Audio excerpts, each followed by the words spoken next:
پہاڑ کی چوٹی پر، کبھی کسی جنگل میں، کبھی کسی دریا کے کنارے، یا کبھی کسی صحرا میں آپ کو کسی مولوی کے یا کسی عام انسان کے آثار نہیں ملیں گے، بلکہ یا انبیاء کے آثار ملیں گے یا اولیاء کے آثار ملیں گے۔ آپ کو غار حرا اور غار ثور میں نبی علیہ السلام کے آثار ملیں گے، اور آپ کو اگر ادھر جائیں حسن الدال کی پہاڑی پر تو ادھر بابا ولی دکنی رحمۃ اللہ تعالیٰ علیہ جیسے اولیاء کے آثار ملیں گے۔ اور اگر ہم اسلام آباد کی بات کریں تو ابھی آباد ہوا ہے، اور جب حضرت امام ولی رحمۃ اللہ تعالیٰ علیہ یہاں تشریف لائے تو آپ خود اندازہ کر سکتے ہیں کس قدر گھنا جنگل ہوگا اور کس قدر یہ آبادیوں سے دور ان کا مسکن ہوگا۔ اسی طرح اگر لاہور کی بات کریں تو حضور سیدی علی بن عثمان حجویری رحمۃ اللہ تعالیٰ علیہ نے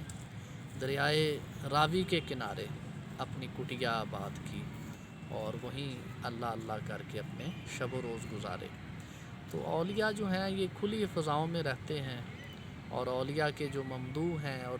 قدیم اور اولین دور کے جو ولی کامل ہیں جن کی تعریف داتا صاحب جیسے ولی نے بھی کی، ان کا یہ مشورہ بڑا خاص ہے۔ اور آپ نے یقیناً ایک واقعہ سن رکھا ہوگا کہ یہ بات اتنی خاص ہے کہ دیگر جو دنیا کے مذاہب ہیں وہ بھی اس کو مانتے ہیں۔ پانکو کا آپ نے ذکر سنا ہوگا درسی کتابوں میں، شاید میٹرک کی کتاب میں، انگلش کی کتاب میں اس کا واقعہ ہمیں ملتا ہے کہ یہ چائنا والی سائٹ پہ پانکو نام کا ایک بہت بڑا استاد تھا۔ اس کے پاس بادشاہوں کے فرزند یعنی ولی عہد جو تھے وہ تعلیم حاصل کرنے آتے تھے۔ تو ایک دفعہ پانکو کے پاس ایک شہزادہ آیا، اور اس شہزادے نے پانکو سے کہا کہ اس کے باپ نے کہا کہ میرے بیٹے کو اچھی تعلیم دیں اور اس کی بہترین تربیت کریں۔ تو جیسے ہی پانکو کے پاس وہ شہزادہ پہنچا تو پانکو نے اس کو کوئی کتاب کھول کر پڑھانا نہیں شروع کیا، نہ ہی پانکو نے کوئی خطابت شروع کر دی، نہ ہی پانکو نے کوئی اس کو لکھنے کا کام دیا، بلکہ پانکو نے اس شہزادے سے کہا کہ فلاں جنگل میں چلے جاؤ اور وہاں پر تم نے 1 سال گزارنا ہے، اور وہاں جو بھی تمہیں سننے کو ملے وہ مجھے آ کر بتانا ہے۔ تو پانکو کا جو شاگرد تھا وہ پورا 1 برس ایک جنگل میں انسانوں اور آبادیوں سے دور گزار کر آیا، اور جب 1 سال بعد اپنے استاد کے پاس پہنچا تو اس کے استاد نے اس سے سوال کیا کہ ہاں بھئی تم نے جنگل میں کیا سنا؟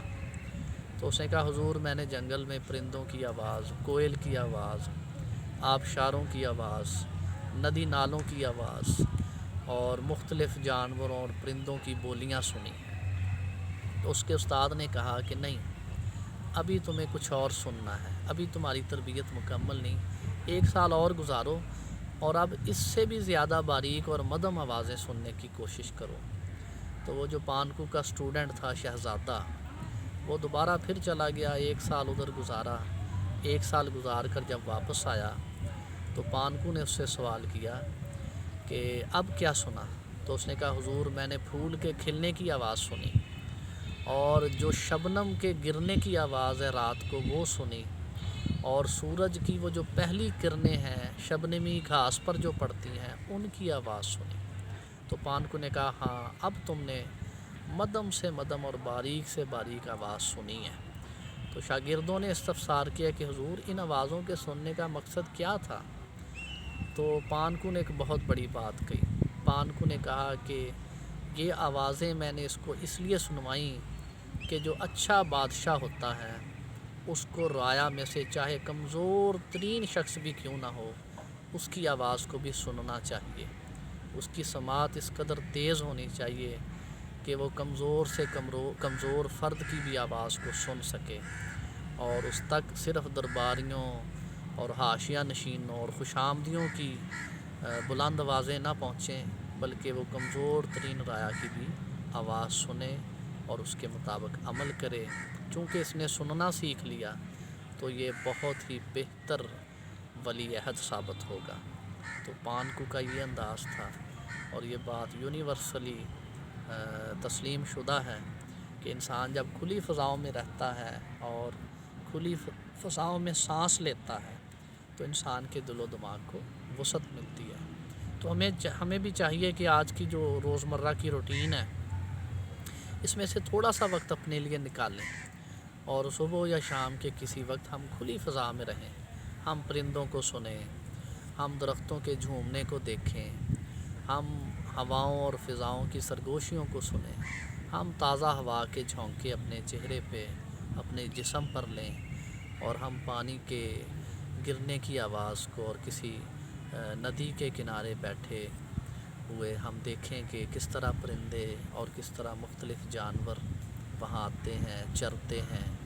اور کس طرح سے اللہ تعالیٰ انسان کو بہت ساری نعمتوں سے نواز رہا ہے۔ تو یہ ساری چیزیں ہم کھلی فضا میں دیکھتے ہیں، سیکھتے ہیں، اور اس سے بھی انسان کو مشاہدہ کی دولت ملتی ہے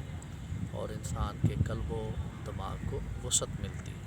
تو ہمیں ضرور کھلی فضا میں رہنا چاہیے، اور یہ تجربہ کر کے دیکھیں، آپ اپنی زندگی کو بہت بہتر محسوس کریں گے اور انتہائی خوشگوار اور حیرت انگیز تبدیلیاں محسوس کریں گے۔ آپ دیکھیں گے کہ آپ کو سکون کی دولت ملے گی اور آپ کو علم و عرفان کی دولت بھی نصیب ہوگی۔ وما علینا الا البلاغ المبین، والسلام۔